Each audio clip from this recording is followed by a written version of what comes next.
the hell happened on Saturday? We're going to talk about it. But I think that was everyone's reaction, right? I know that was our reaction. We started? Yeah.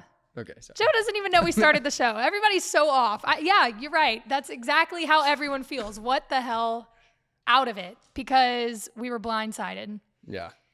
And I kind of feel stupid, to put it that way. I know we talked on the last one about being biased as an LSU fan and that Florida State was a good team. They are a good team. We played terribly. Like, that was not good football. And we looked unprepared. We looked like we quit. That was not, you build up this game for months. What, they knew about it for a year, maybe close to a year? It was pegged on the calendar? 2 years, because we knew that. Right. Yeah. So a long time. So you have 2 years worth of buildup for this game, this rematch, right? And you talk, Jayden Daniels is comfortable. Brian Kelly's got it under control. We're seeing a lot of chemistry. You hear all this chatter, and then that happens on the field. Make it make sense, because it doesn't make sense to me. Yeah. And it wasn't just one issue. It was multiple. I mean, overall, coaching, personnel, strategy, nothing was working. But I think, to be honest with you, I'm the most disappointed in the fact that this team didn't fight. Like, the second half, it looked like they gave up. They quit. And I hate that. But let's talk a little bit more about specifics of what happened. We'll start with the defense, because I know you said it so many times Saturday night that Harold Perkins was not used correctly. Yeah. Or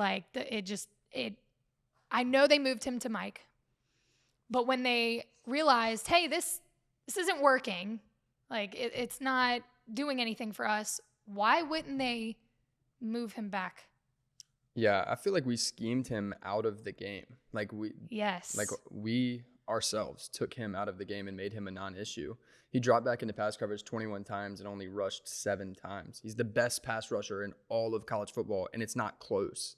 And we didn't ask him to do it. Why? That's my question. Why would you do that to yourself? If you want to try it, you want to switch it up at the beginning of the season, let's see how he does in the middle of the field, fine. But after a few minutes, maybe a quarter, change it. It's not working. That strategy is not how you're going to win this game. Of course, you want to see him be able to do it all. I know that's what Brian Kelly said. We want him to learn here. Use him where he can help the team, because you put yourself at a disadvantage at that point. Yeah. No, I agree. And I get what Brian Kelly was saying in the presser about, they want to prepare him for the next level as well and where he's likely going to play. But the problem is you're not doing that if he's not a Mike linebacker. You're just having him in a position that you think he best profiles for, but if he's not the best Mike linebacker, you're doing him a disservice. You're hurting him. Yeah. You're not only hurting him, you're hurting the team. So I can understand wanting to put him in the best position for the next level. But let's slow down and look where we're at now, because if you really look at it in the grand scheme of things, you're hurting both him and the team. Yeah. The defense, though, all over or all across the board, just didn't look great, to say the least. We talked about the DBs, and we didn't know who was going to step up. We didn't know how that was going to work out. Well, you saw, it was not good. Well, let's give some props where they are due. Greg Brooks played a really good game. Yes. I think he played with a really high motor. Those were the 2 high points on defense. Was Greg Brooks he looked like a leader out there, and Mekhi Wingo had a hell of a game. But other than that, it was we looked lost, and that's not something I can blame on the players. That's what I was going to say. I said I think this might be a little bit deeper into coaching and the matchups. I mean, the FSU receiver, big dude, Keon Coleman or Johnny Wilson? Both of them, but Wilson was matched up, the size difference. And I get it. Our personnel were limited, whatever. Denver Harris was not there.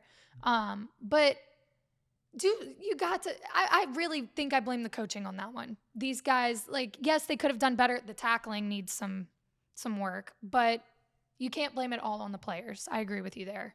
Well, I think early in the game, so I'm going to stay on that for a second, because early in the game, I think the tackling was actually much improved from the last several seasons.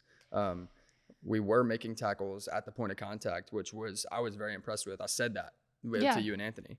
But I think there was a point in that game where our players lost hope in the scheme and stopped playing. And that's whenever you see guys getting run over in the end zone and bullied and dragged for first downs. And I don't think that's because they can't tackle. It's because they gave up. And I look, those guys, the athletes at LSU didn't show up to campus at LSU soft. That's not how you go get a D1 scholarship. Okay. So I think that is something that is literally coached into them. That was my next point here. We've talked to some of those guys. Yeah.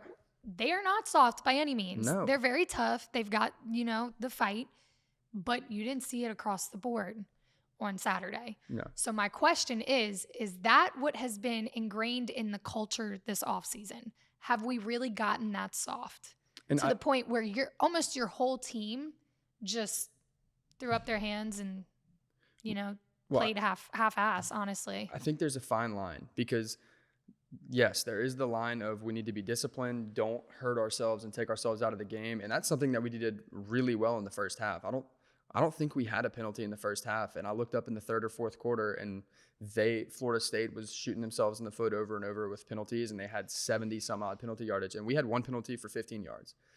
So I think very clearly that was an emphasis at practice and in the development of this team was we're going to be disciplined. We're not going to screw up. But at what point does that turn into we're not going to defend our players? That's it. What happened? Jayden Daniels. That was it. When he tried to, hurdle, whatever happened, but he got slammed to the ground. And I remember you looking at me being like, nobody's going to do anything about that. Like somebody should have stepped up. That's your quarterback kind of thing. Yeah. I think that does come into play of like, we've been so disciplined and you had that big fight happen at practice with the LSU players. So I know that's been something that's been talked about. Brian Kelly wasn't happy about that, but by pushing discipline, which is a good thing, I agree with you. There's a line because football is football. And if you don't have that, then you have a game like you had on Saturday where Florida State is just doing what they want to do and nobody's responding. And then they just take off with the score. I think it's been ingrained in the culture, unfortunately. Yeah. And can you reverse that? Yeah, you absolutely can. And look, honestly, so that happened with Jayden Daniels. Aaron Anderson got hit late on the sideline, and there was a penalty. There was a penalty called on that. But nobody did anything. Yeah. And what happens is in the feel amongst the players in those situations, they get back to the huddle, and now they have to look at their team and know that y'all didn't have my back right there. Why do I want to play for y'all? You know what I mean? And so to me personally, and I can't speak for everybody, but to me personally, I know that if I'm on the field and I get a cheap shot taken at me and none of my players do anything about it, at some point I'm like, I know we didn't lose 15 yards there, and thank God we didn't. But that's 30 yards that we're now not going to gain because I know we don't have each other's back. And that's something that I think there's some risk reward there. I'll take a personal foul if it means I'm tighter with my quarterback. You're right on the money. I think that's probably the biggest part of what was lacking was, and I'm not condoning fighting. That is not what I'm sitting here doing, but this is a tough sport and it's a team sport. And I think right what you said, if you're not going to have your teammates' backs, then what are you playing for at that point? And you saw it. That's how it unfolded on Saturday. The second half, I remember watching the very first drive and looking at you like, hey, that was good. They didn't finish, but they got down the field. You're talking about in the first half? Yes, in the first half. Yeah. It dissipated. First off, you kept seeing them move the ball, but they couldn't convert, and they couldn't score. So that was concerning. But then I think after the second half, you saw Florida State make the adjustments they needed to make, and LSU just continued to play the same game that they were playing in the first half. And that is when the separation happened. Why? Why, as a coaching staff, if you're in that position, why are you playing the same game you played in the first? Kind of going back to what we said about Harold Perkins, why didn't you move him? Why are we sticking with something that's not working? Yeah. To answer you, I don't know. Honestly, in that first possession, we ran I think we got right down the field in 2 plays. And the crosser to the running back, it was really just more of a check down. But I remember saying out loud, I love that play design. I love how that, like, I was explaining it to you how it worked and why it was such a good play and everything.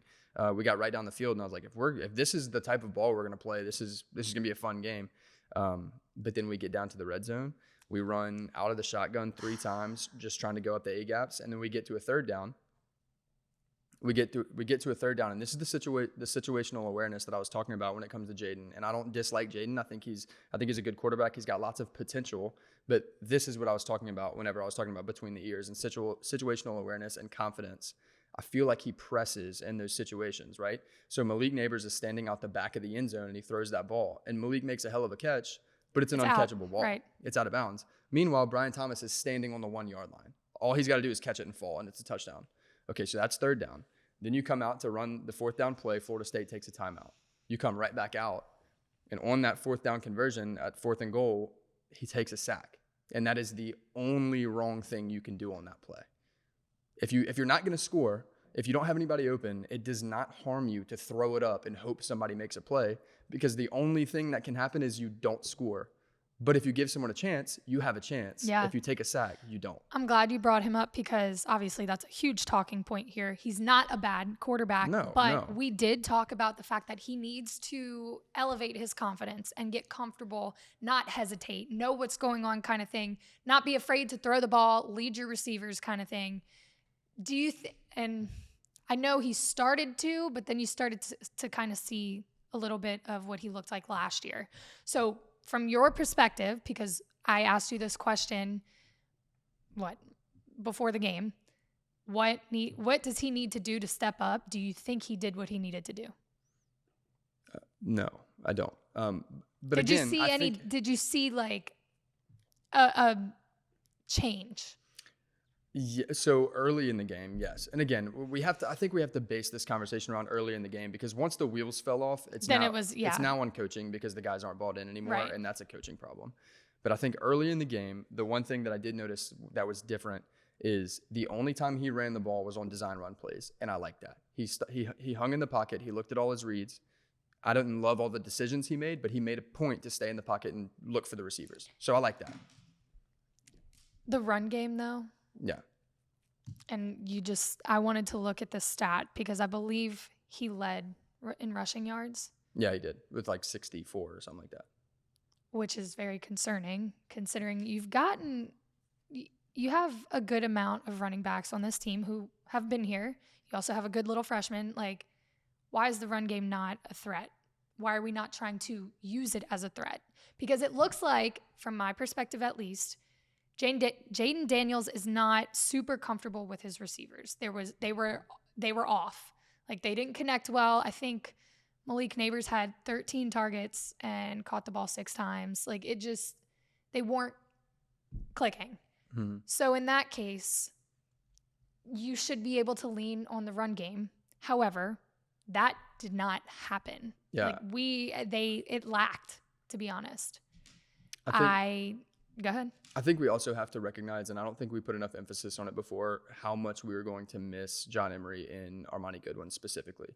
So John Emery, I understand he missed a lot of the last couple seasons, but he was also the guy to, score against Alabama and make a defensive back miss. Like, he's a very, very dynamic player that when he's playing is a difference maker.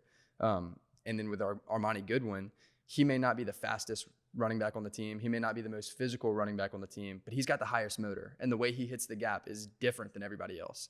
So that's to me, the difference with a guy like Armani Goodwin being in the game is when you're getting hit a yard behind the line of scrimmage, well, maybe you're getting hit a yard in front of the line of scrimmage now, and you can fall for 3 yards. Mm-hmm. And so as opposed to a loss of 1 yard, that's a 4-yard gain. Right. And that makes a massive difference over the course of a game. For sure. We knew there was going to be a little bit of a disadvantage in the backfield just because those 2 guys were not there. But I mean, there really wasn't a run game. Mm-hmm. So moving forward, I hope that the coaching staff sees that and decides to use those 2 to their advantage rather than playing the same game that they played the whole first half, second half. I'm off my soapbox. I'm not going on about it anymore. Any other remarks that you want to pull out about that game? Yeah. And then we're going to leave it because we have another game in 2 days. But go ahead. Yeah. Okay. So I do want to touch on this is all LSU fans can agree that regardless of why you think it was bad, it was an abysmal game and it was a bad performance and all that. Let's not forget, Florida State is very likely going to win out in the regular season. Yeah. The toughest remaining game on their schedule is Clemson, and Clemson just got dragged by Duke. As well. So Florida State is very likely going to win out their regular season, potentially win the ACC. And if that's the case, they're a playoff team, and we hung with them for 3 quarters.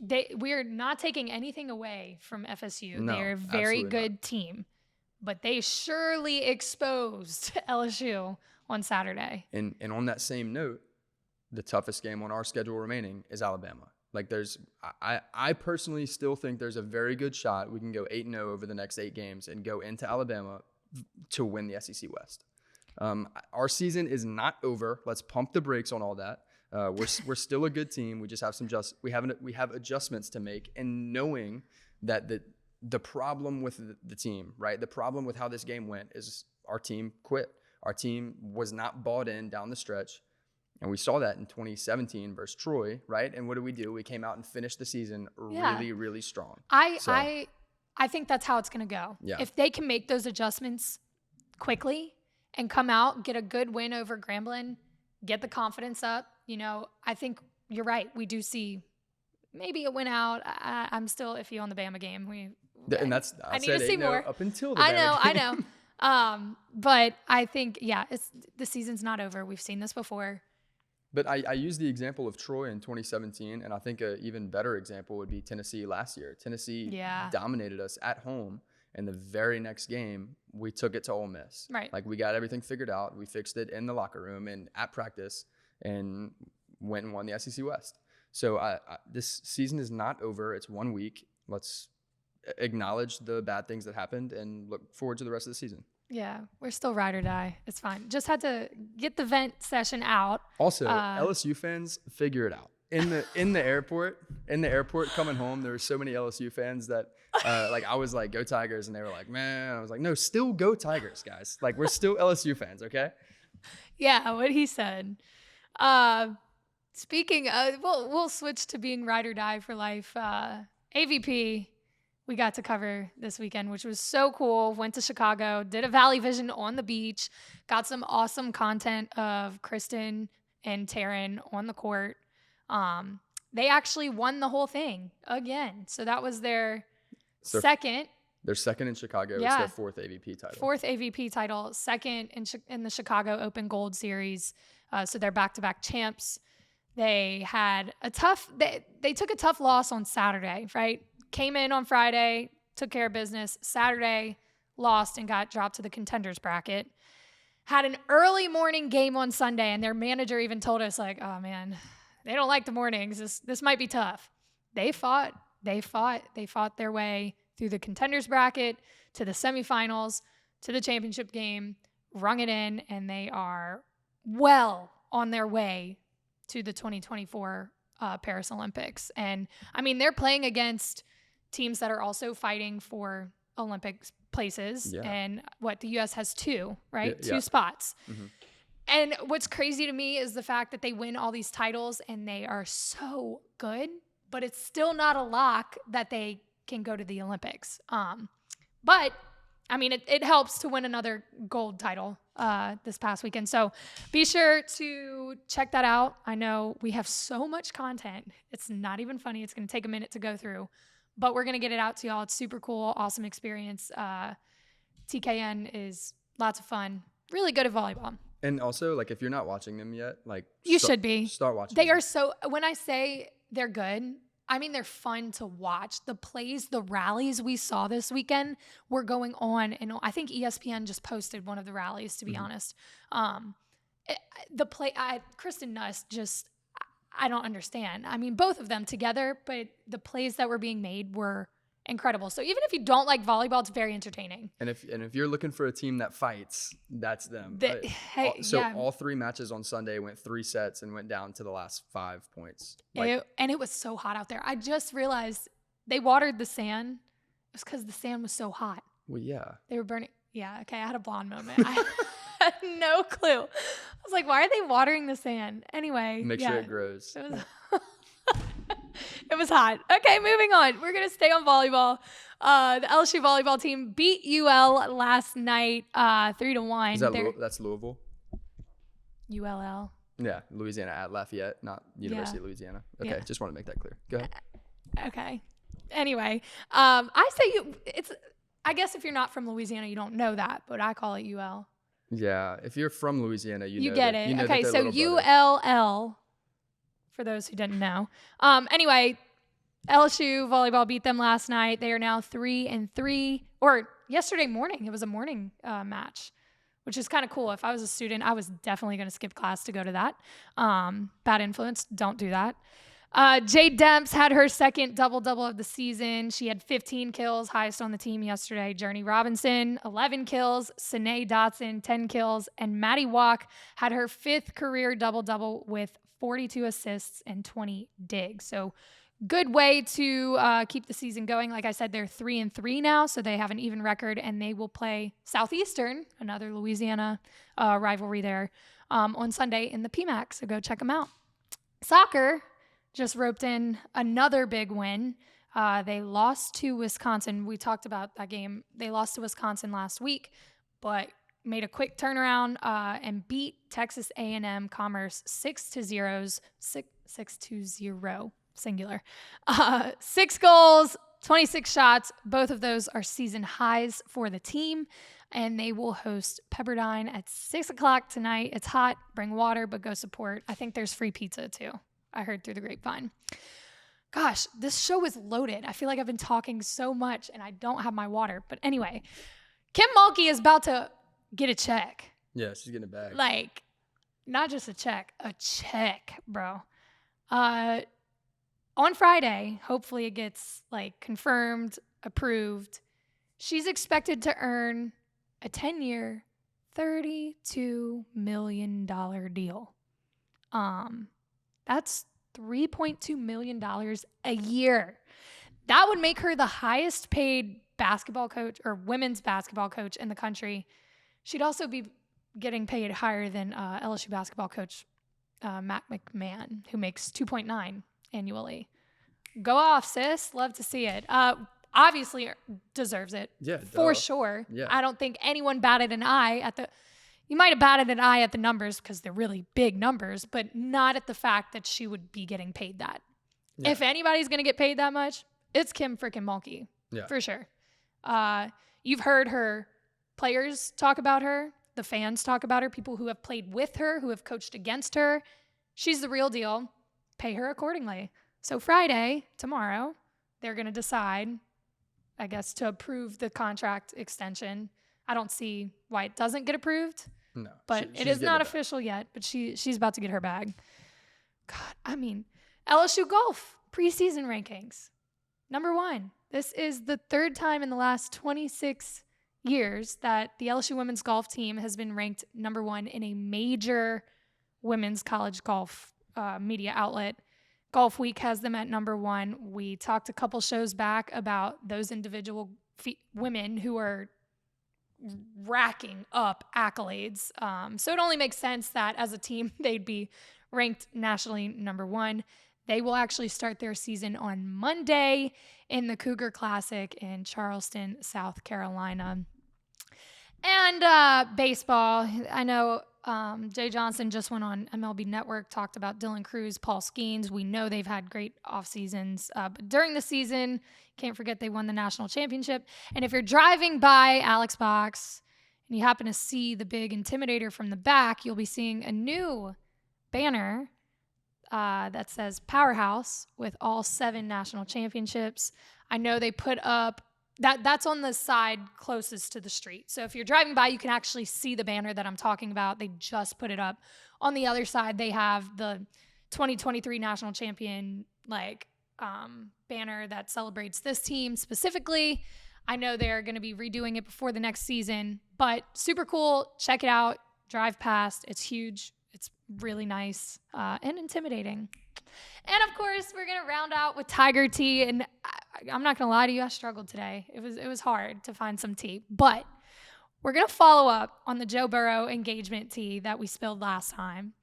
I thought this was kind of cool. So, a bar in Cincinnati like where he plays football, heard about the rumors about the engagement and is offering sad girl shots for any woman who is upset about Joe Burrow possibly being engaged. They are 9 cents because he wears number 9. But the thing is, you can only get one sad girl shot. They said 1 shot per sad girl until the rumors are confirmed. So if the rumors are confirmed, you can go do the math quick. How many shots for $1? 10. 99 cents. Okay. Oh, that's 11. That's 11. Stop. Okay, please stop. Before y'all keep laughing at me, remember, we've been traveling. I've got 5 flights in 4 days. I'm so tired. I'm still bad at math on a normal day, but like today's extra. Anyway, if you need shots, go to the Filson Queen City Kitchen and Bar in Cincinnati. Get your sad girl shots. I might not need one after today. Anyway, that's all we have for y'all. I know it was a little bit longer today just because we're playing catch up. We'll be back tomorrow previewing that first home opener game. Fingers crossed that they make the adjustments, but we're going to preview that tomorrow. It's actually the 99th year of Tiger Stadium hosting home games. Is that right? Yeah. I think LSU Football just posted it. Saw it right before the show. We appreciate y'all for watching. We will see y'all soon.